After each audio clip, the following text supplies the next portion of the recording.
동식 씨, 우리 남은 여생은 같이 걸어요. 그 말을 처음 들었을 때 저는 진심으로 믿었습니다. 62까지 허리 한번 제대로 못 펴고 벌어온 돈을, 사치 한 번 없이 아껴온 시간을 이제는 사람 곁에서 쓸 수 있겠구나 싶었거든요. 저보다 8살 어린 여자가 제 허리 아픈 날을 먼저 알아챘고 밥은 먹었냐고 물었고 혼자 늙지 말자고 했으니까요. 그러니 믿었습니다. 믿고 싶었던 게 아니라 정말로 믿었어요. 그런데 재혼하고 얼마 지나지 않아 이상한 일들이 하나씩 겹치기 시작했습니다. 밤마다 울리는 전화, 자꾸만 생기는 급한 사정, 낯선 이름이 우리 집안으로 너무 자연스럽게 들어오기 시작한 것도요. 저는 그때마다 가족이니까 살다 보면 그럴 수 있지 하고 넘겼습니다. 그런데 지금 돌아보면 이런 생각이 납니다. 여생을 함께 걷자던 그 말은 대체 언제부터 제 전 재산을 향한 말이었을까요? 시작 전 구독과 좋아요로 함께해 주시고 어느 지역에서 듣고 계신지 댓글로 한 번씩만 남겨주세요. 그곳에 행복이 닿길 바라겠습니다. 혼자 밥을 먹는 데는 익숙했습니다. 퇴근하고 불 꺼진 집에 들어가 냉장고 문 열고 어제 담가둔 김치 꺼내고 찬밥 한 공기 데워 식탁에 놓는 게 습관이 된 지 오래였어요. 뭔가 부족하다고 느껴본 적도 별로 없었습니다. 배는 채워지고 다음 날 일어나면 또 하루가 왔으니까요. 그렇게 사는 게 그냥 제 방식이었습니다. 그러니까 제가 외로웠던 건지 아니면 그냥 사람 온기에 너무 오래 익숙하지 않았던 건지는 솔직히 지금도 잘 모르겠어요.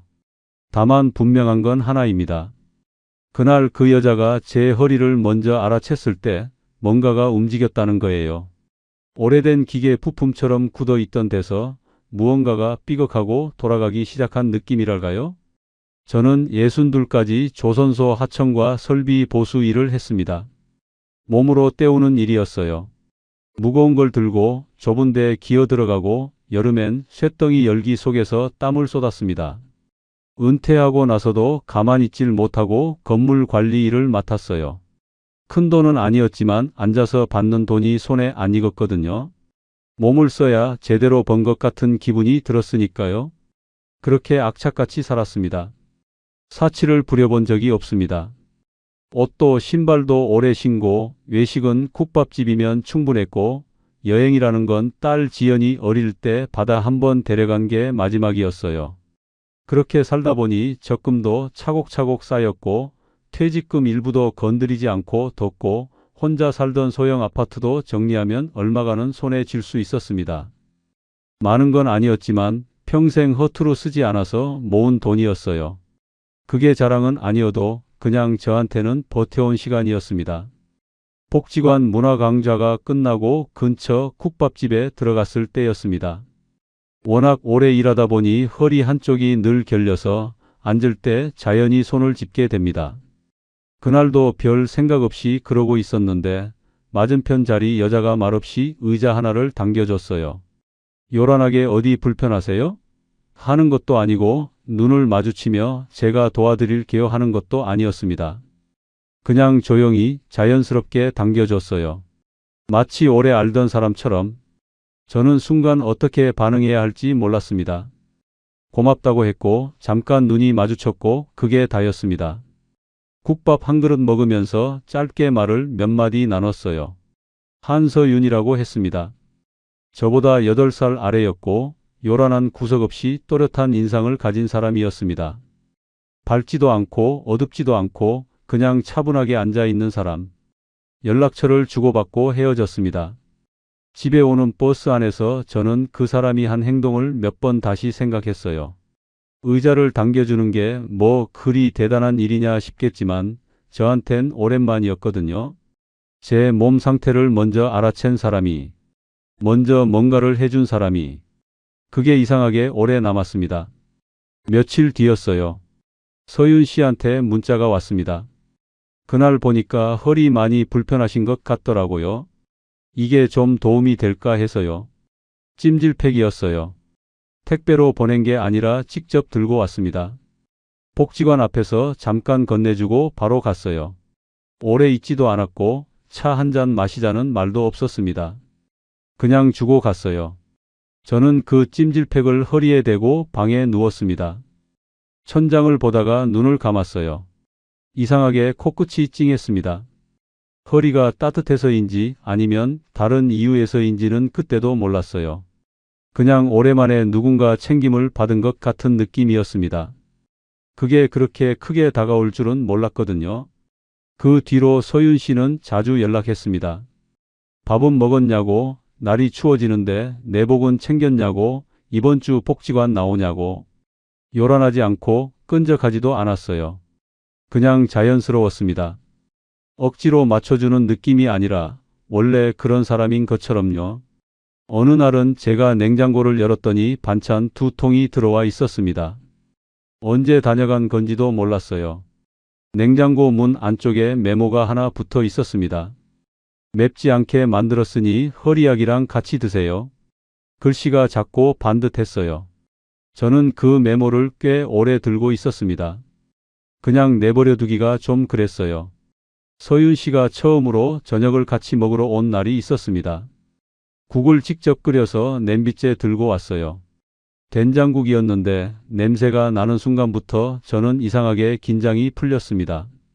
오래된 집 냄새 위로 국 냄새가 덮이는 게 왜 그렇게 낯설면서 익숙하던지요. 식탁에 수저를 꺼내다가 무심코 2벌을 집었습니다. 그러고 나서 잠깐 그 자리에 서 있었어요. 혼자 살면서 2벌을 꺼낸 게 언제였나 싶었거든요. 오래 생각하다가 결국 1벌 다시 집어넣지 않고 그냥 뒀습니다. 그게 왜인지는 저도 몰랐어요. 서윤 씨는 그날 저녁에 이런 말을 했습니다. 이 나이에 서로 인생을 바꾸겠다는 게 아니잖아요. 그냥 밥이라도 제때 먹고 아플 때 옆에 있어줄 사람. 그게 다예요. 말이 조용하고 무게가 있었습니다. 저도 모르게 고개를 끄덕였어요.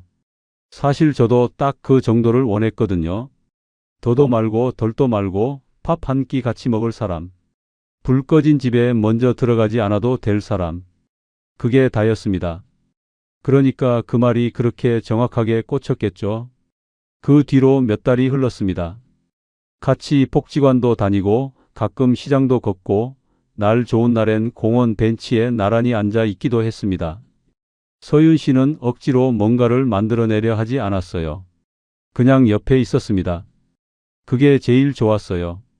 누가 없는 시간보다 누가 옆에 있는 시간이 더 자연스러워지기 시작했거든요. 어느 순간부터는 서윤 씨 연락이 없는 날이 오히려 이상하게 느껴졌습니다. 재혼 얘기가 자연스럽게 나왔습니다. 딸 지연이는 빠르다고 했어요.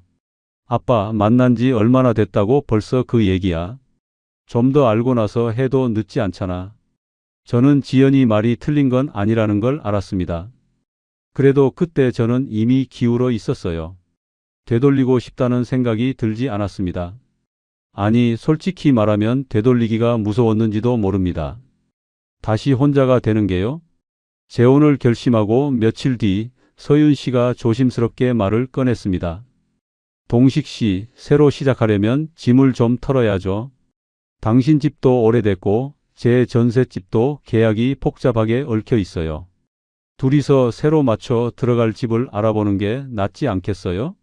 서로 짐 싸들고 눈치 보면서 사는 건 좀 그렇잖아요.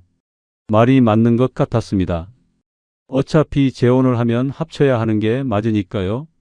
서로 눈치를 보는 것보다 새로 시작하는 게 낫다는 말도 틀리지 않았고요. 저는 그 말을 의심하지 않았습니다. 그냥 그런 거라고 생각했어요. 부동산 사무실을 같이 들렀고 새로 들어갈 전셋집을 몇 군데 봤습니다. 서윤 씨는 깔끔하게 잘 골랐어요. 동선도 보고 층도 따지고 햇볕 드는 방향까지 확인했습니다. 저는 옆에 서서 고개를 끄덕였어요.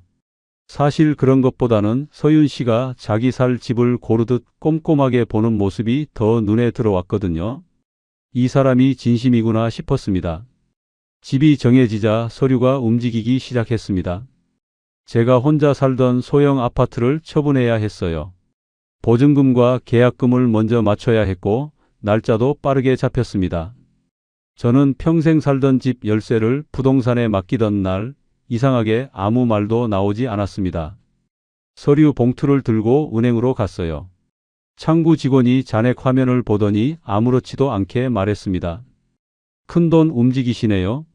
저는 괜히 웃으며 대답했습니다. 이제 같이 살 사람이 생겨서요. 그 말이 입 밖으로 나오던 순간 손끝이 살짝 떨렸습니다. 설레서인지 아니면 다른 이유에서인지는 그때 구분하지 못했어요. 그냥 믿었습니다. 국 한 그릇 끓여주던 그 손을, 제 허리를 먼저 알아채던 그 눈을, 그걸로 충분하다고 생각했습니다. 그런데 재혼하고 보름쯤 지났을 때였어요. 서윤 씨 휴대폰이 밤마다 울리기 시작했습니다. 처음엔 그냥 전화인 줄 알았습니다.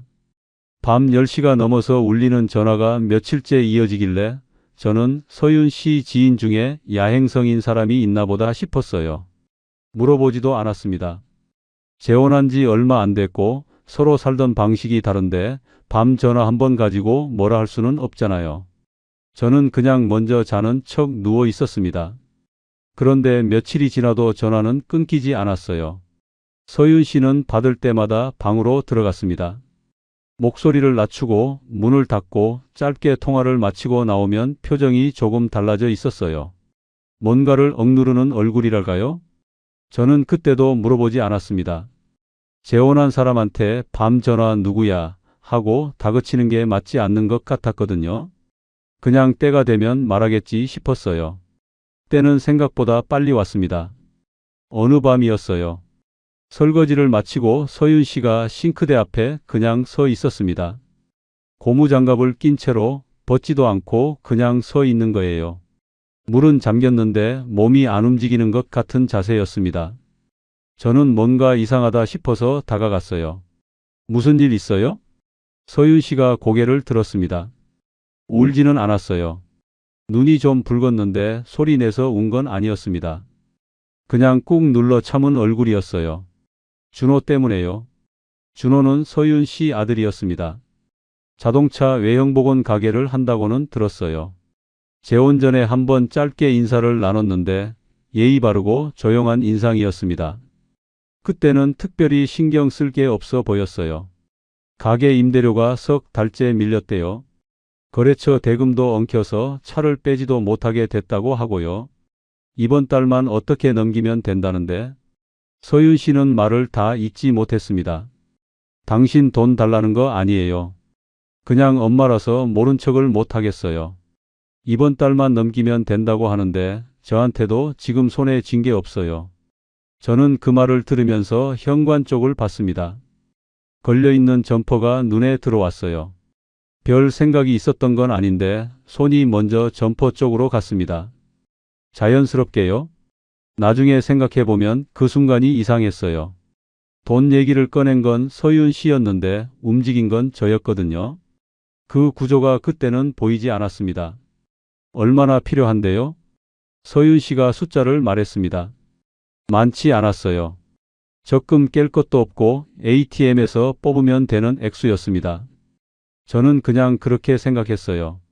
이번 한 번이면 끝난다고. 가게가 한 달만 버티면 정리된다고 하니까 이번 한 번이면 충분하겠지 하고요. 다음 날 준호를 만났습니다. 가게 셔터가 반쯤 열려 있었어요. 안을 들여다보니 범퍼 몇 개가 세워져 있고 페인트통이 구석에 쌓여 있고 작업대 위엔 영수증 묶음이 어수선하게 놓여 있었습니다. 제대로 돌아가는 가게라기보다 멈춘 가게처럼 보였어요. 하지만 저는 그냥 넘겼습니다. 어려운 시기가 있는 거지 가게가 다 이럴 때가 있지 하고요. 준호는 저를 보자마자 허리를 숙였습니다. 아버님 죄송합니다. 저도 이런 말씀 드리고 싶지 않았는데요. 그 한마디가 저를 무장해제 시켰어요. 죄송하다는 말, 드리고 싶지 않았다는 말. 그 말을 들으면 어떻게 냉정해지겠어요. 저는 ATM 앞에 서서 돈을 뽑으며 잔액을 한번 봤습니다. 아직 버틸 만한 숫자였어요. 그래서 더 쉽게 꺼냈습니다. 잔액이 넉넉할 때는 내는 게 별로 아프지 않거든요. 그게 함정인 줄 그때는 몰랐습니다. 봉투를 건네고 돌아서는데 준호가 뒤에서 말했어요. 다음 달엔 꼭 갚겠습니다. 거래처 대금만 들어오면 바로요. 저는 손 한번 흔들고 왔습니다. 갚는다는 말을 굳이 믿거나 안 믿거나 한 게 아니라 그냥 그 말 자체를 크게 신경 쓰지 않았어요. 가족이 된 사람 아들한테 이자 받을 것도 아니고 돌려받을 걸 기대하고 준 것도 아니라고 스스로 정리했습니다. 그게 편했거든요. 딸 지연이한테는 말하지 않았습니다. 말해봤자 또 걱정할 게 뻔했고 저도 그 대화가 피곤했어요. 아버지 재혼이 빠르다고 이미 한 번 말한 애였으니까요. 이번에도 또 그 얘기 나올까봐 그냥 혼자 정리했습니다. 이 정도는 내가 알아서 할 수 있다고 생각했거든요. 그런데 그 다음 주였습니다. 서윤 씨가 저녁 먹다 말고 조심스럽게 운을 뗐어요. 준호 가게 건물주가 이번 달 말까지 밀린 임대료를 다 내지 않으면 명도 절차를 밟겠다고 했다는 겁니다. 이번 달에 넣어준 돈은 거래처 대금 막는데 먼저 쓰게 됐다고 했어요. 그래서 임대료는 아직 해결이 안 됐다고요. 숟가락을 내려놓았습니다. 그럼 아까 준 건요? 그게 먼저 급한 데가 있어서요. 동식 씨, 이번 한 번만 더요. 진짜 이번이 마지막이에요. 이번 한 번. 지난번에도 그 말을 들었습니다. 그런데 이번에도 똑같은 말이 나왔어요. 저는 그걸 이상하게 여기면서도 또 그냥 넘겼습니다. 집에서 밥 먹다 돈 얘기를 길게 끌고 싶지 않기도 했고 서윤 씨 표정이 또 그 싱크대 앞 얼굴이었거든요. 소리 없이 참는 얼굴. 저는 그 얼굴에 약했어요. 두 번째 봉투가 나갔습니다. 그날 밤에 지연이한테서 문자가 왔어요. 아빠 요즘 잘 지내? 얼굴 한번 봐도 돼? 저는 잠깐 화면을 보다가 바쁜 거 끝나면 보자고 답했습니다. 바쁜 거라고 할 만한 게 딱히 있지도 않았는데요. 그냥 그렇게 썼어요. 그러고 며칠이 지났습니다. 서윤 씨가 이번엔 낮에 전화를 했어요. 목소리가 평소보다 조용했습니다. 준호가 거래처 사장한테 직접 찾아가서 협의를 했는데 밀린 대금 일부를 이번 주 안에 넣어야 한다고 했어요. 안 그러면 거래처 사장이 법적으로 가겠다고 했다는 겁니다. 저는 전화를 받으면서 창밖을 봤습니다. 이번이 세 번째였어요. 재혼한 지 한 달이 채 안 됐는데 이번 한 번만이라는 말이 세 번 나온 겁니다. 그 숫자가 머릿속에서 잠깐 맴돌았습니다. 그런데도 저는 또 이렇게 생각했어요. 가게가 완전히 정리되면 끝나겠지. 지금 고비를 못 넘기면 더 크게 터지니까 지금 막는 게 낫겠지. 그날 오후 은행에 갔습니다. 세 번째 돈이 빠져나갔습니다. 그날 저녁에 지연이한테서 또 문자가 왔어요. 아빠, 나 그냥 궁금해서. 혹시 돈 쪽으로 뭔가 움직이는 거 있어? 저는 화면을 오래 봤습니다. 어떻게 알았나 싶었거든요. 말한 적도 없는데. 무슨 소리야? 별거 없어. 짧게 답하고 전화기를 뒤집어 놨습니다. 그런데 지연이는 다음 날 직접 왔어요. 제가 사는 전셋집 앞에 차를 세우고 잠깐 이야기 좀 하자고 했습니다. 저는 서윤 씨한테 잠깐 나갔다 오겠다고 하고 차에 탔어요. 지연이는 핸들을 잡은 채로 앞을 보며 말했습니다. 저를 보지 않았어요. 아빠, 사람 좋은 거랑 돈 섞이는 건 다른 문제야. 저는 그 말을 듣고 잠깐 뜸을 들였습니다. 차 안이 조용했어요. 바깥에서 바람이 지나가는 소리만 났습니다. 가족이 됐는데 그럼 모른 척하냐. 지연이가 핸들을 살짝 쥐며 말했어요. 가족이면 더 조심해야지. 아빠, 그 사람이 좋은 사람인 건 알아. 근데 아들 문제까지 아빠가 막아주는 건 다른 얘기잖아. 저는 대답하지 않았습니다. 할 말이 없어서가 아니라 대답하기가 싫었어요. 맞는 말인데 인정하면 뭔가 무너질 것 같은 기분이 들었거든요. 이 재혼이, 이 선택이, 이 기대가 흔들리는 것 같아서요. 됐다. 그냥 가라. 지연이 눈이 잠깐 흔들렸습니다. 저는 차 문을 열고 내렸어요. 뒤돌아보지 않았습니다. 지연이 차가 떠나는 소리가 들렸고 저는 잠시 거기 서 있었어요. 바람이 좀 쌀쌀했습니다. 손을 주머니에 넣었는데 아까 은행에서 받아온 출금 영수증이 구겨져 있었어요.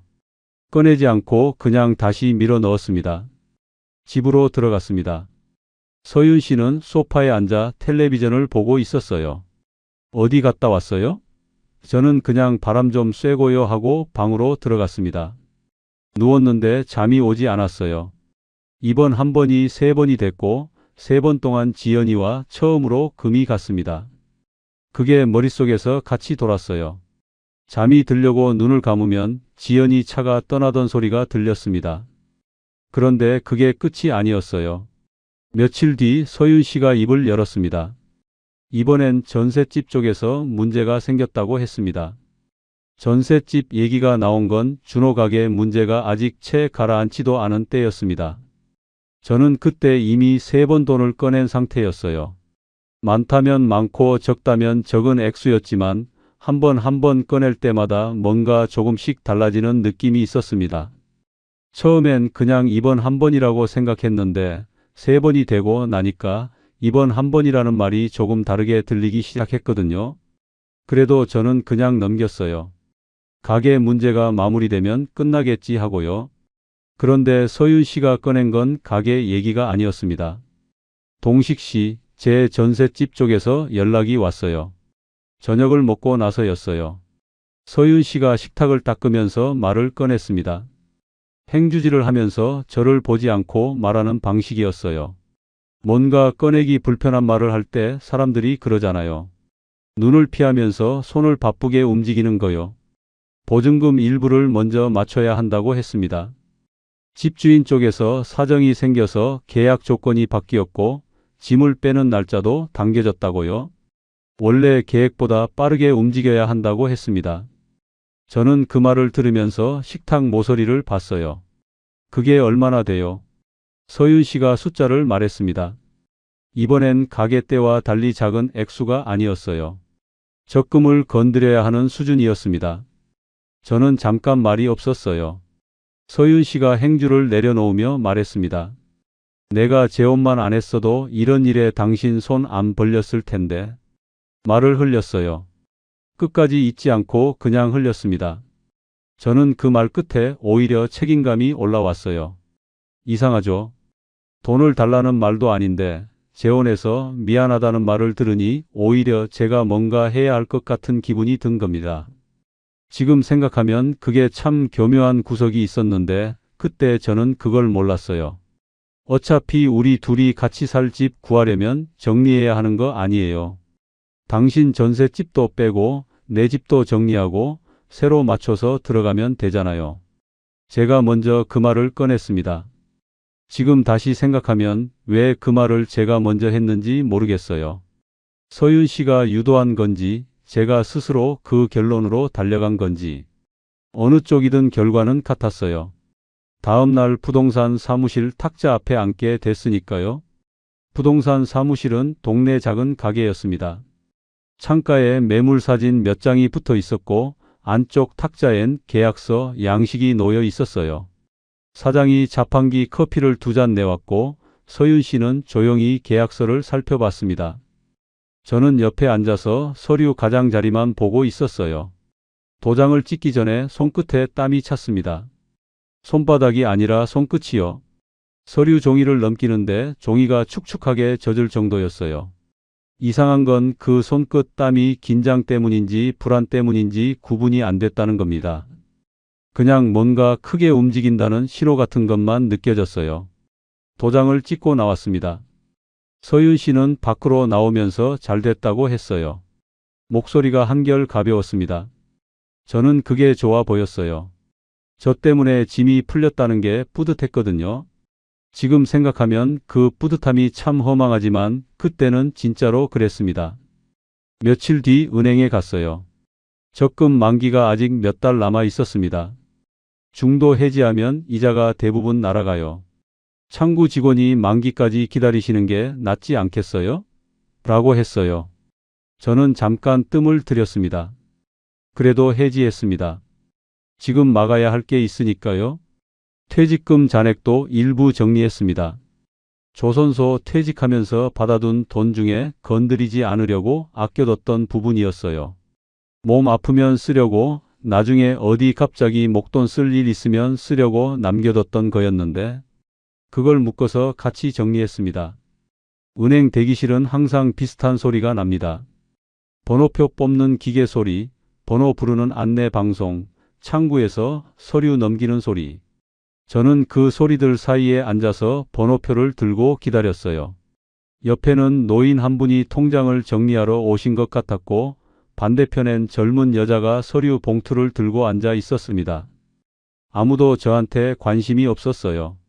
그냥 각자의 일로 와서 각자의 번호를 기다리는 곳이었습니다. 번호가 불렸고 창구 앞에 앉았습니다. 통장 정리 내역이 프린트로 나왔어요. 저는 그걸 받아들고 창구를 나왔습니다. 봉투 안에 접어 넣었어요. 버스 정류장 벤치에 앉았습니다. 버스를 기다리면서 봉투를 꺼냈어요. 접힌 종이를 펼쳤다 접었다 했습니다. 숫자들이 줄 지어 찍혀 있었는데 그 숫자들이 전부 마이너스 방향으로 정리되어 있었어요. 쌓아온 시간들이 빠져나간 방향으로만 줄 서 있는 느낌이었습니다. 바람이 불었어요.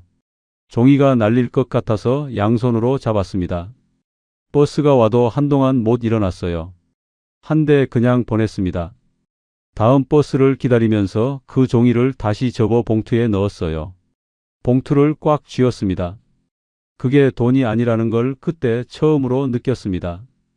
조선소에서 여름마다 쇳덩이 열기 속에 서 있던 시간들, 건물 관리 일 나가면서 새벽에 혼자 도시락 싸던 아침들, 사치 한 번 안 부리고 모아온 세월들. 그게 얇은 종이 몇 장으로 정리되어 있었습니다.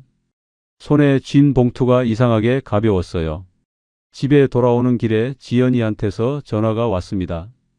받을까 말까 잠깐 보다가 받았어요. 아빠, 나 지금 근처야. 잠깐 볼 수 있어? 저는 버스 안이었습니다.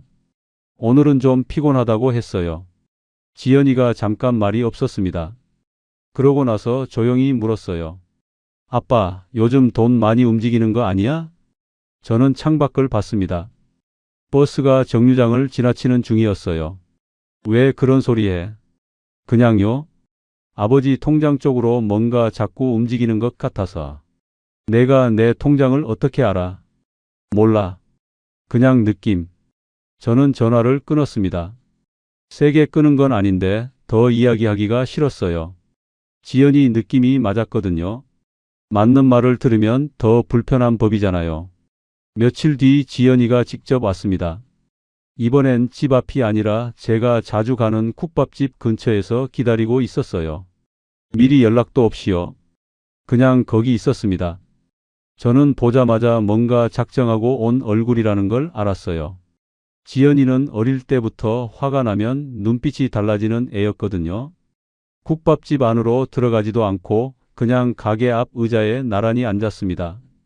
지연이가 먼저 말했어요. 아빠, 그 사람 아들 문제 왜 아빠가 계속 막아줘? 재혼했으면 부부지 아빠가 왜 그 집 해결사야? 저는 손을 무릎 위에 올려놓고 잠깐 있었어요.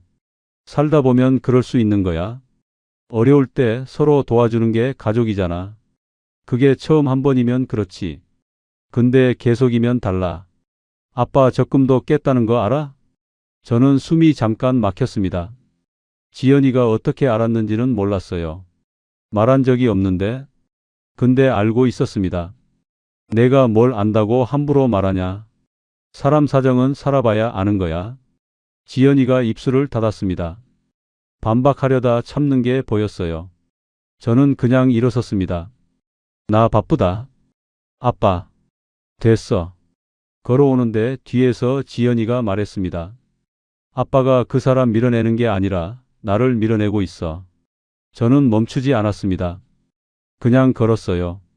근데 그 말이 등에 딱 붙어서 떨어지지 않았습니다. 집에 돌아와서 밥을 먹었는데 무슨 맛인지 몰랐어요. 서윤 씨가 무슨 일 있어요? 하고 물었고 저는 아무것도 아니에요 하고 답했습니다. 그날 밤 휴대폰을 봤습니다. 대화창 목록을 위에서 아래로 스크롤했어요. 서윤 씨 이름이 맨 위였고 그 아래 준호 이름이 있었습니다. 지연이는 한참 아래에 있었어요. 대화창 갱신이 오래된 순서였으니까요. 제가 얼마나 오래 연락을 안 했는지가 그 순서로 보였습니다. 지연이 이름을 눌렀다 다시 닫았습니다. 뭐라고 쓸지 몰랐어요. 미안하다고 쓰기엔 자존심이 걸렸고 아무 말도 안 하기엔 마음이 걸렸거든요. 결국 아무것도 보내지 않았습니다. 전화기를 뒤집어 놓고 누웠어요. 천장을 보면서 이런 생각을 했습니다.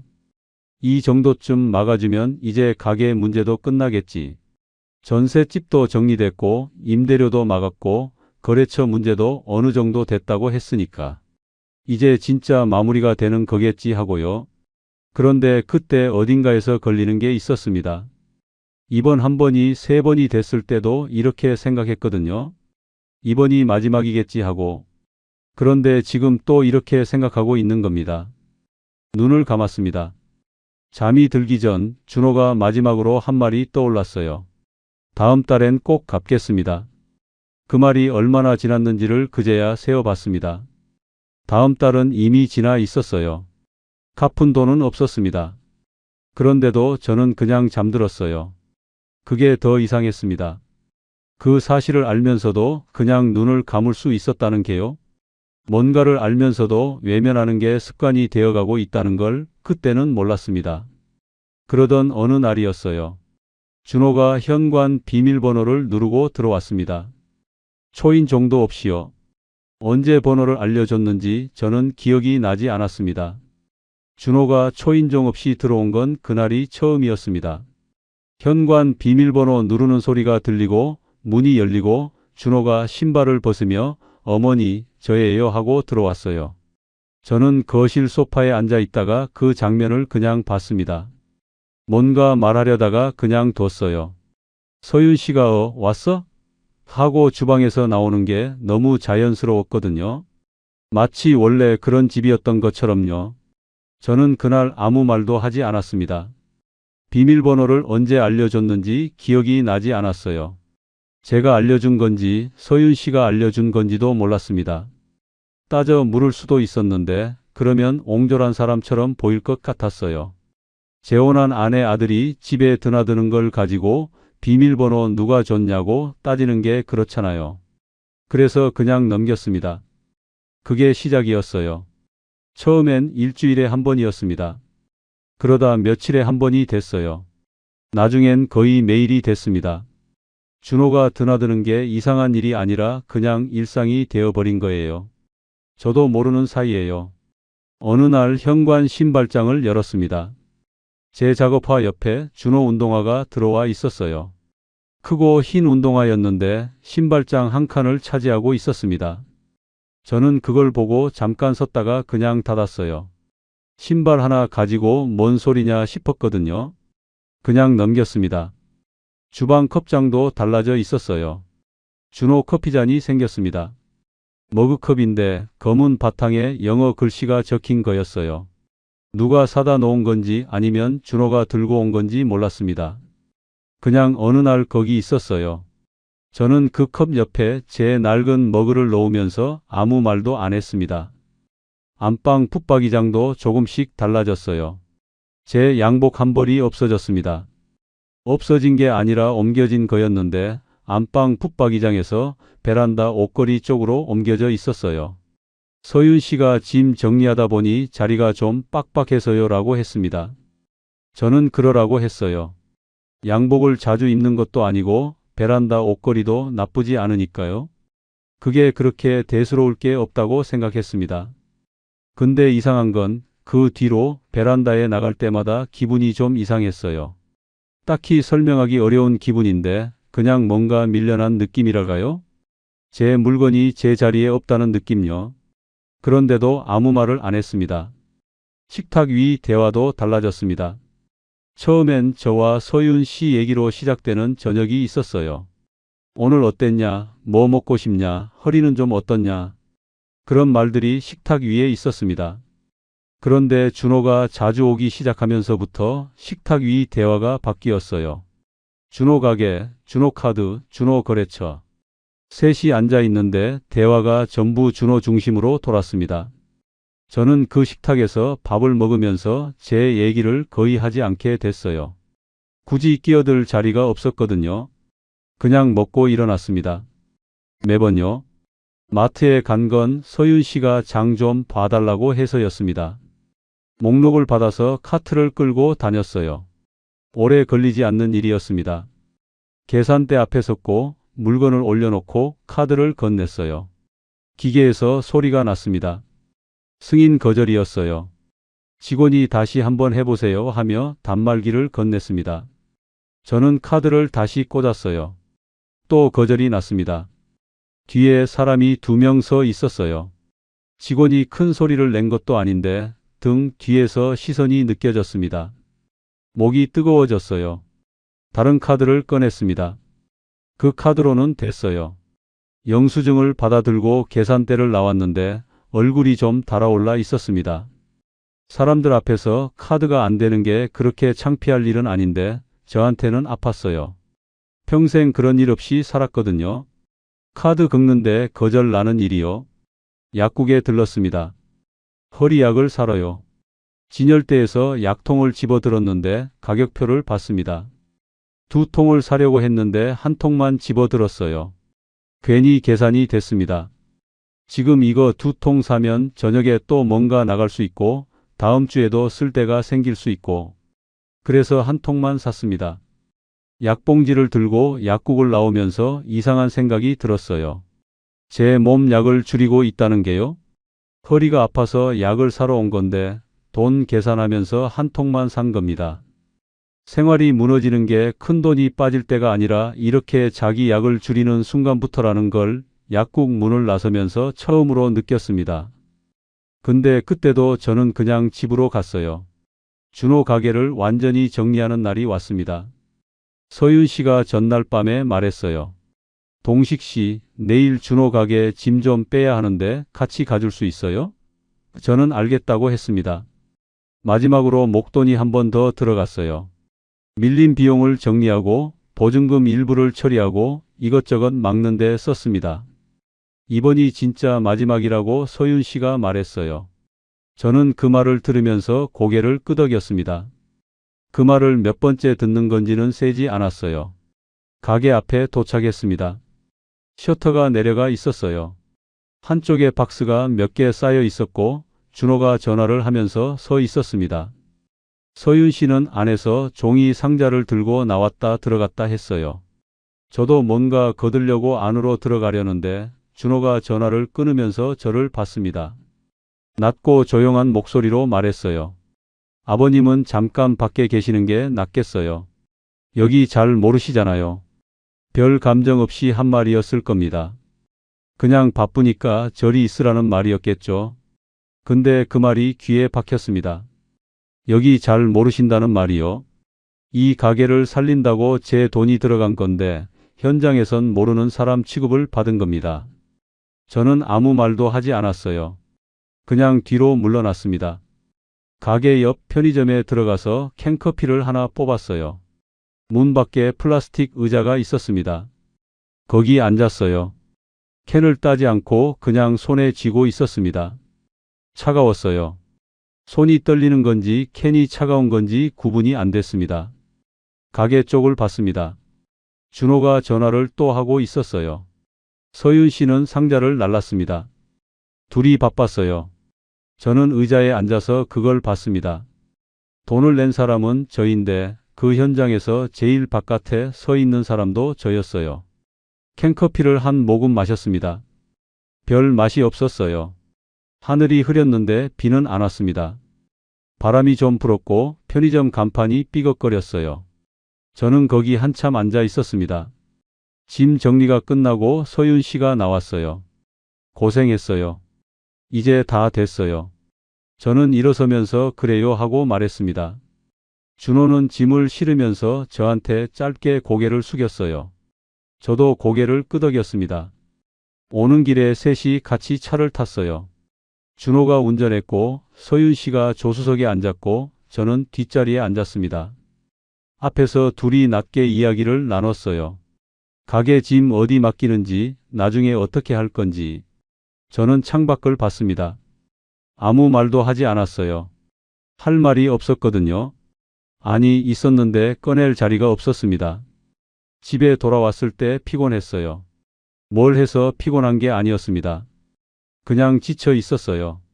방에 들어가서 앉았는데 이 집에서 제 자리가 어딘지 잘 모르겠다는 생각이 들었습니다. 신발장엔 준호 신발이 있고 컵장엔 준호 컵이 있고 식탁 대화는 준호 이야기가 돌고 안방 붙박이장엔 제 양복이 없고 그리고 가게 앞에선 밖에 나가 있으라는 말을 들었어요. 저는 이 집에 돈을 낸 사람인데 그날 저녁 준호는 같이 밥을 먹고 갔습니다. 서윤 씨가 차려준 밥이었어요. 저는 별 말 없이 먹었습니다.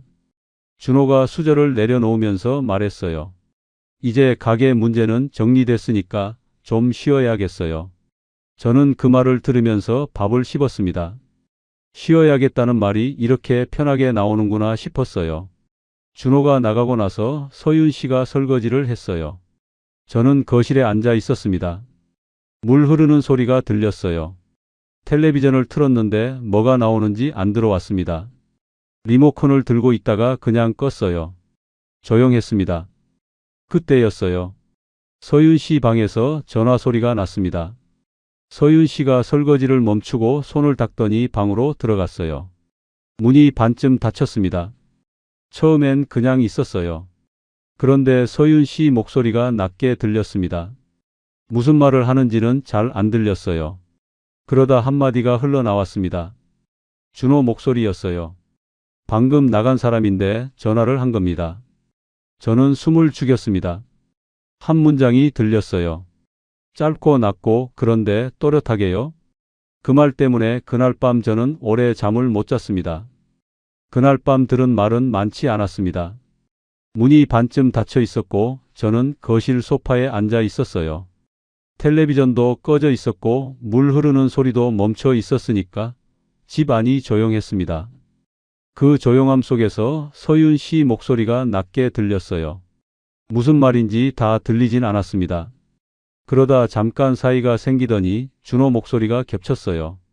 스피커로 틀어놓은 것 같았습니다. 이제 진짜 더 나올 데도 없는데 나도 답답해. 서윤 씨 말이었어요. 그리고 준호가 받았습니다. 그럼 정리해야죠. 더 끌면 뭐해요? 딱 거기까지였습니다. 그 뒤로 목소리가 낮아졌는지 아니면 제 귀가 더 이상 들으려 하지 않은 건지 모르겠어요. 저는 그 두 문장만 들었습니다. 소파에 앉은 채로 한동안 움직이지 않았어요. 그 말이 돈 얘기인지 아니면 저를 두고 하는 얘기인지 사실 금방 알았습니다. 몰라서 가만히 있었던 게 아니에요. 알면서도 일어나지 못했습니다. 무릎 위에 올려놓은 손이 조금 떨렸어요. 리모컨이 옆에 있었는데 찝지 않았습니다. 그냥 그 자리에 있었어요. 서윤 씨가 방에서 나왔을 때 저는 아무렇지 않은 척 했습니다. 전화 왔었어요? 하고 물었어요. 서윤 씨가 준호요. 별거 아니에요 하고 주방으로 갔습니다. 물 한 잔 따르는 소리가 났어요. 저는 그쪽을 보지 않았습니다. 그냥 소파에 앉아서 켜진 텔레비전 화면만 봤어요. 그날 밤은 길었습니다. 서윤 씨가 먼저 방으로 들어갔어요. 저는 한참 더 거실에 있었습니다. 불도 안 켜고 텔레비전도 안 켜고 그냥 어두운 거실에 앉아 있었어요. 창밖으로 가로등 불빛이 들어왔고 이따금 차 한 대씩 지나가는 소리가 났습니다. 이제 더 나올 데도 없다는 말. 그 말이 머릿속에서 계속 돌았어요. 처음 들었을 때는 그냥 돈 얘기겠지 했는데 자꾸 되새기다 보니 그게 전부가 아닌 것 같았습니다. 더 나올 데가 없다는 건 저한테서 더 꺼낼 게 없다는 말이었고 그럼 정리해야 한다는 건 저를 정리해야 한다는 말이었어요. 그게 맞는 해석인지 아닌지는 몰랐습니다. 근데 틀린 것 같지도 않았어요. 새벽에 잠이 깼습니다. 자다가 깬 게 아니라 처음부터 잠이 안 든 거였어요. 그냥 누워있다가 새벽이 된 겁니다. 목이 말랐어요. 조용히 일어나서 거실로 나왔습니다. 물을 한 잔 마시고 서랍 쪽으로 갔어요. 서랍을 열었습니다. 통장이 있었어요. 정리 내역도 같이 넣어뒀던 거요. 꺼내서 펼쳤습니다. 새벽이라 불빛이 약했는데 그래도 숫자는 보였어요. 적금은 해지가 되어 있었고 집 정리 자금은 대부분 빠져나간 상태였습니다. 퇴직금 잔액은 처음 모아뒀던 것에 얼마 안 되게 남아 있었어요. 숫자를 보는데 이상하게 실감이 늦게 왔습니다. 그동안 꺼낼 때마다 이번 한 번이라고 했고 그 한 번이 여러 번이 됐는데 막상 다 합쳐놓은 숫자를 보니까 그게 이렇게 컸구나 싶었어요. 한 번씩 꺼낼 땐 별거 아닌 것 같았는데 모아서 보니까 이건 그냥 생활비 몇 번 보태준 게 아니었습니다. 평생 허리 구부려 모아온 시간들이었어요. 통장을 다시 접었습니다. 서랍에 넣으려다 그냥 손에 쥐고 있었어요. 한동안 그러고 섰습니다. 화장실로 갔습니다. 세면대 앞에 서서 거울을 봤어요.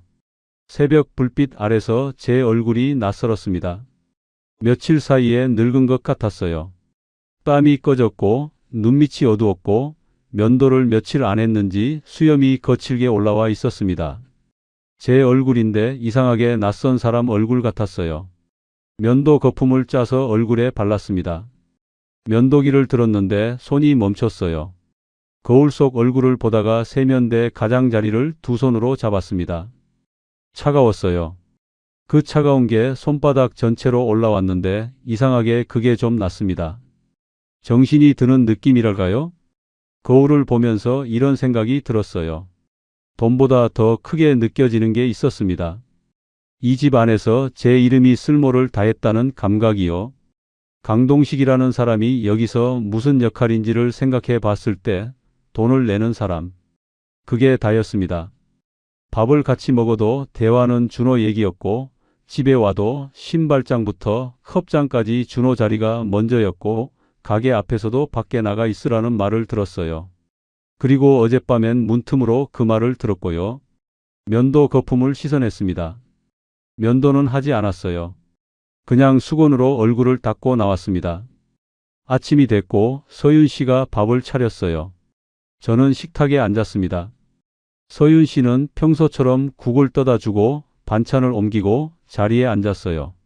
아무 일도 없는 것처럼요. 저도 숟가락을 들었습니다. 밥을 먹었어요. 무슨 맛인지 몰랐습니다. 밥을 다 먹고 제가 먼저 입을 열었어요. 당신 처음부터 이럴 생각이었어요? 말이 나오기 전까지 제가 이 말을 꺼낼 줄 몰랐습니다. 그냥 나왔어요. 오래 참았던 게 아니라 그냥 흘러나온 말이었어요. 서윤 씨가 국그릇을 내려놓았습니다. 저를 봤어요. 표정이 달라지지 않았습니다. 화를 내거나 당황하거나 하지 않았어요. 그냥 조용히 그런데 차갑게 받았습니다. 당신이 원해서 도와준 거잖아요. 내가 칼 들고 시켰어요? 그 말이 정확하게 꽂혔습니다.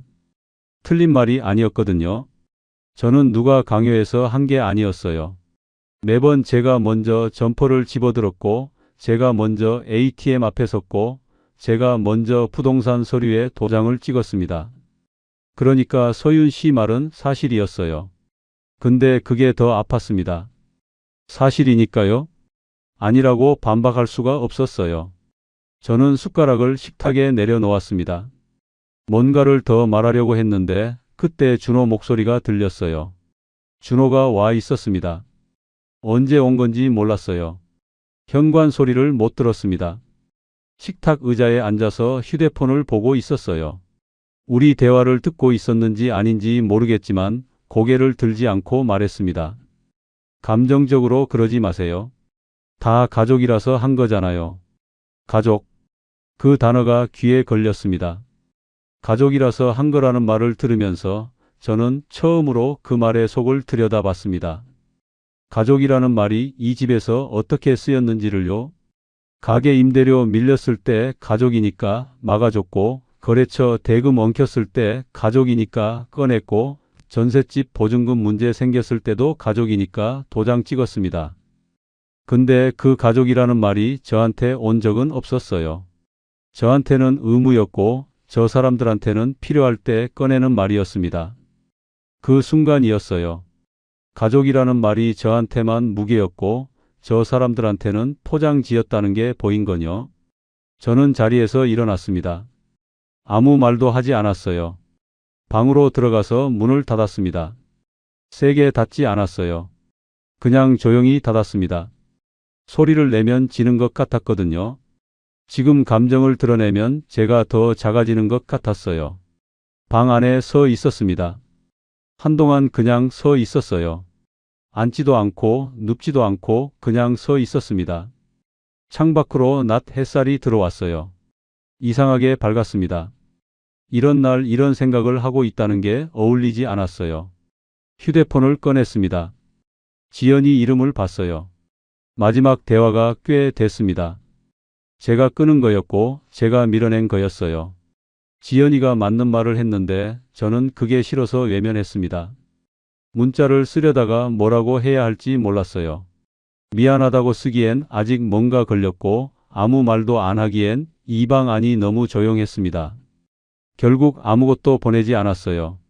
전화기를 침대 위에 놓고 창가에 서 있었습니다. 며칠이 그렇게 흘렀어요. 서윤 씨와 저는 말이 많이 줄었습니다. 밥은 같이 먹었고 자리는 같이 앉았는데 대화가 없었어요. 준호는 여전히 드나들었고 저는 거기서 점점 더 조용해졌습니다. 뭔가를 기다리는 것 같기도 하고 아니면 그냥 이미 끝난 걸 확인하는 것 같기도 한 날들이었어요. 그러던 어느 날 아침이었습니다. 출근하듯 나가려고 현관에 나왔는데 신발장 옆 바닥에 뭔가 놓여 있었어요. 작은 여행 가방 하나였습니다. 접어놓은 셔츠 몇 벌이 그 옆에 가지런히 놓여 있었어요. 제 것이었습니다. 여행 가방이 거기 있었습니다. 작은 가방이었어요. 제가 예전에 지연이 결혼식 때 하룻밤 자고 오려고 샀던 거였습니다. 그 가방이 현관 신발장 옆 바닥에 놓여 있었고 접어놓은 셔츠 몇 벌이 그 옆에 가지런히 있었어요. 누가 개켜놓은 건지 반듯하게 접혀 있었습니다. 그게 더 이상했어요. 화가 나서 던져놓은 것도 아니고 급하게 밀어놓은 것도 아니었거든요. 그냥 정리된 것처럼 놓여 있었습니다. 서윤 씨가 거실에 있었어요. 소파에 앉아 있었는데 제가 현관에서 그걸 보고 있는 걸 알면서도 먼저 말하지 않았습니다. 저도 한동안 그 가방을 보고 있었어요. 뭔가 말을 꺼내야 하는데 입이 잘 안 열렸습니다. 서윤 씨가 먼저 말했어요. 우리 여기까지 하는 게 맞겠어요. 소리를 지르지 않았습니다. 울지도 않았어요. 그냥 조용했어요. 담담하다는 말이 맞을 것 같았습니다. 마치 오래 생각해온 말을 꺼내는 것처럼요. 아니면 이미 오래전에 결론이 난 말을 이제 소리내서 하는 것처럼요. 저는 가방 손잡이를 잡았습니다. 뭔가 반박하거나 따지거나 그동안 꺼낸 돈 얘기를 꺼내야 하는 것 같았는데 말이 나오지 않았어요. 아니, 솔직히는 말을 하고 싶지 않았습니다. 이 공간에서 더 길게 있고 싶지 않았어요. 이미 제 자리가 없는 집에서 더 버티는 게 무슨 의미인지 몰랐거든요. 셔츠를 가방 안에 넣었습니다. 서윤 씨는 일어서지 않았어요. 저는 방으로 들어가서 나머지 짐을 챙겼습니다. 오래 걸리지 않았어요. 사실 이 집에 제 물건이 많지 않았습니다. 안방 붙박이장에서 밀려난 양복 한 벌, 베란다 옷걸이에 걸린 옷 몇 가지, 세면대 옆에 놓인 칫솔과 면도기. 그게 다였어요. 짐이 적다는 게 이렇게 쓸쓸하게 느껴진 적이 없었습니다. 가방을 들고 현관으로 나왔어요. 신발을 신었습니다. 서윤 씨는 소파에 그대로 있었어요. 저는 잠깐 그쪽을 봤다가 문을 열었습니다. 마지막으로 뭔가 한마디를 해야 할 것 같았는데 아무 말도 안 나왔어요. 문이 닫혔습니다. 엘리베이터를 기다렸습니다. 복도가 조용했어요. 엘리베이터 버튼을 누르고 서 있는데 문이 열리고 거울이 보였습니다. 가방을 든 제 모습이 거기 있었어요. 낯선 사람 같았습니다. 아니, 낯선 상황 속에 있는 저 같았어요. 엘리베이터가 내려가는 동안 저는 거울을 보지 않았습니다. 건물 밖으로 나왔어요. 바람이 불었습니다. 날이 좀 흐렸어요. 가방을 들고 잠깐 그 자리에 서 있었습니다. 어디로 가야 하는지 잠깐 몰랐어요. 가야 할 곳을 몰라서가 아니라 지금 이 순간이 실감이 안 나서였습니다. 예순들의 가방 하나 들고 건물 밖에 서 있는 이 장면이 제 인생에 있을 거라고 생각을 못 했거든요. 임대방을 구한 건 그날 오후였어요. 오래 찾지 않았습니다. 복잡하게 고를 여유가 없었어요. 동네 부동산에 들어가서 당장 들어갈 수 있는 곳을 물었고 작은 방 하나를 안내받았습니다.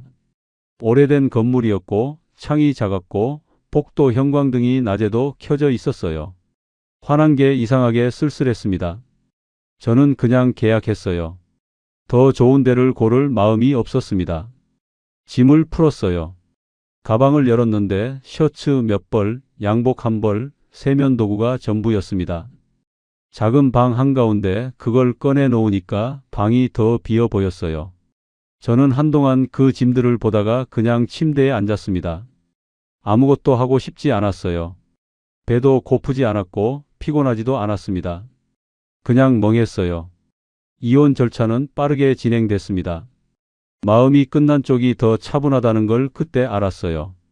서윤 씨는 조정실에서도 조용했고 서류를 보는 눈이 흔들리지 않았습니다. 저도 마찬가지였어요. 싸울 게 없었거든요. 따질 것도 없었습니다. 다 끝난 걸 확인하는 절차였어요. 가정법원 조정실 앞 플라스틱 의자에 앉아서 서류 모서리를 쓸어내렸습니다. 종이가 반듯하게 인쇄되어 있었어요. 이름과 날짜와 도장 자리가 있었습니다. 저는 그 서류를 보면서 이상하게 아무 감정이 없었어요. 울 것 같지도 않았고 화가 나지도 않았습니다. 그냥 이게 끝이구나 라는 생각만 있었어요. 끝이 이렇게 조용하다는 게 오히려 이상할 정도였습니다. 도장을 찍었습니다. 끝났어요. 주민센터에 갔습니다. 전입 관련 서류를 정리해야 했어요. 임대방 주소로 옮기는 거였습니다. 민원 창구 앞에 번호표를 뽑고 기다렸어요. 번호가 불렸고 직원이 서류를 처리했습니다. 오래 걸리지 않았어요. 뭔가 대단한 일 같았는데 창구에선 그냥 서류 몇 장이었습니다. 은행으로 갔어요. 자기 이름으로 새 통장을 만들었습니다. 창구 직원이 이름을 확인하고 서류를 정리하고 통장을 내밀었어요. 저는 그 통장 첫 장을 봤습니다. 강동식 이름이 찍혀 있었어요. 잔고는 초라했습니다. 평생 모아온 게 이 숫자냐 싶을 만큼 적었어요. 근데 이상하게 그 이름이 또렷했습니다. 통장 위에 찍힌 제 이름이 그렇게 선명하게 보인 게 오랜만이었어요. 한동안 이 이름이 이 집에서 돈 내는 사람 이름으로만 불렸거든요. 그런데 통장 위에서는 그냥 제 이름이었습니다. 그제야 제가 완전히 사라진 건 아니라는 걸 느꼈어요. 통장을 들고 은행을 나왔습니다. 햇살이 좀 났어요. 흐리던 날이 오후 들어서 개인 것 같았습니다. 저는 통장을 안주머니에 넣고 걸었어요. 딱히 어디 가야 한다는 게 없었습니다. 그냥 걸었어요. 걷다 보니 국밥집 앞이었습니다. 처음 서윤 씨를 만났던 그 근처였어요. 똑같은 가게인지 아닌지는 몰랐습니다. 그냥 오래된 국밥집이었어요. 간판 글씨가 좀 바랬고 문 앞에 메뉴판이 붙어 있었습니다. 저는 잠깐 섰다가 들어갔어요. 자리에 앉았습니다. 주인이 물을 가져다 줬어요. 저는 메뉴판을 보지 않고 그냥 국밥 한 그릇을 시켰습니다. 수저가 나왔어요. 예전 같으면 무심코 두 벌을 꺼냈을 겁니다. 그 습관이 아직 손끝 어딘가에 남아 있었어요. 근데 이번엔 안 그랬습니다. 수저 한 벌을 제 앞에 놓고 그냥 그렇게 있었어요. 두 벌 꺼낼 이유가 없었으니까요. 그게 슬픈 건지 아닌 건지 잘 모르겠었습니다. 그냥 지금 이게 맞는 것 같았어요. 국밥이 나왔습니다. 국에 밥을 말았어요. 천천히 먹었습니다. 뜨거웠어요. 국물이 넘어가는데 이상하게 목이 좀 잠겼습니다. 울고 싶어서가 아니었어요. 그냥 오랜만에 혼자 밥을 먹는데 이번엔 그 혼자라는 게 좀 다르게 느껴졌어요. 예전에 혼자 먹던 밥은 그냥 습관이었는데 지금은 뭔가를 잃고 나서 먹는 밥이었으니까요. 다 먹고 나서 잠깐 앉아 있었습니다. 창밖으로 사람들이 지나갔어요. 장 보고 오는 아주머니, 아이 손잡고 가는 젊은 부부, 이어폰 끼고 걷는 청년. 다들 자기 갈 곳이 있는 사람들이었습니다. 저는 그걸 보면서 이런 생각이 들었어요. 잃은 게 많았습니다. 돈도 잃었고 집도 잃었고 재혼도 잃었습니다. 딸 지연이와의 사이도 제가 먼저 밀어냈어요. 평생 악착같이 모아온 것들이 반년 사이에 빠져나갔습니다. 그 생각을 하면 손이 떨려야 하는데 이상하게 그날은 안 떨렸어요. 계산을 하고 나왔습니다. 걸으면서 지연이한테 전화를 걸었어요. 신호가 갔습니다. 한 번, 두 번, 세 번째 신호에서 지연이가 받았어요. 아빠. 그 한마디였는데 목소리가 잠깐 흔들렸습니다. 화난 게 아니었어요. 기다렸던 것 같은 목소리였어요. 저는 잠깐 말이 없었습니다. 뭐라고 해야 할지 몰랐어요. 미안하다는 말을 준비하고 전화를 건 게 아니었거든요. 그냥 목소리가 듣고 싶었어요. 나다. 알아, 아빠. 밥은 먹었냐? 잠깐 침묵이 있었습니다. 그러고 지연이가 말했어요. 응. 아빠는? 나도 먹었다. 그게 다였어요. 긴 말이 없었습니다. 미안하다는 말도 그동안 얘기도 다 나중 일이었어요. 지금은 그냥 목소리만으로 충분했습니다. 전화를 끊고 나서 눈이 좀 뜨거워졌어요. 그냥 잠깐이요. 새벽 산책을 시작한 건 그 며칠 뒤부터였습니다. 잠이 일찍 깨다 보니 그냥 나가게 됐어요. 임대방 근처 골목을 걷는 거였습니다. 별게 없는 길이에요. 오래된 건물들, 가게 셔터들, 가끔 고양이 한 마리. 그게 다였습니다. 근데 이상하게 그 길이 싫지 않았어요. 아무도 없는 새벽에 혼자 걷는 게 외롭다기보다 조용하다는 느낌이었습니다. 어느 새벽이었어요. 걷다가 안주머니에 손을 넣었습니다. 새 통장이 있었어요. 꺼내지는 않았습니다. 그냥 손끝으로 만져봤어요. 얇고 단단한 느낌이었습니다. 잔고는 적지만 이름은 제 거였어요. 강동식. 그 이름이 이 새벽 골목에서 살아 있었습니다. 집도 잃었고 돈도 잃었고 결혼도 잃었습니다. 근데 끝내 잃지 않은 게 있었어요. 이 이름이었습니다. 이름을 잃지 않으면 다시 시작할 수 있어요. 그걸 예순들에 알게 됐습니다. 통장을 안주머니에 다시 넣었어요. 걸음을 계속 걸었습니다. 새벽 골목 끝에 가로등 하나가 켜져 있었어요. 불빛이 길 위로 동그랗게 떨어져 있었습니다.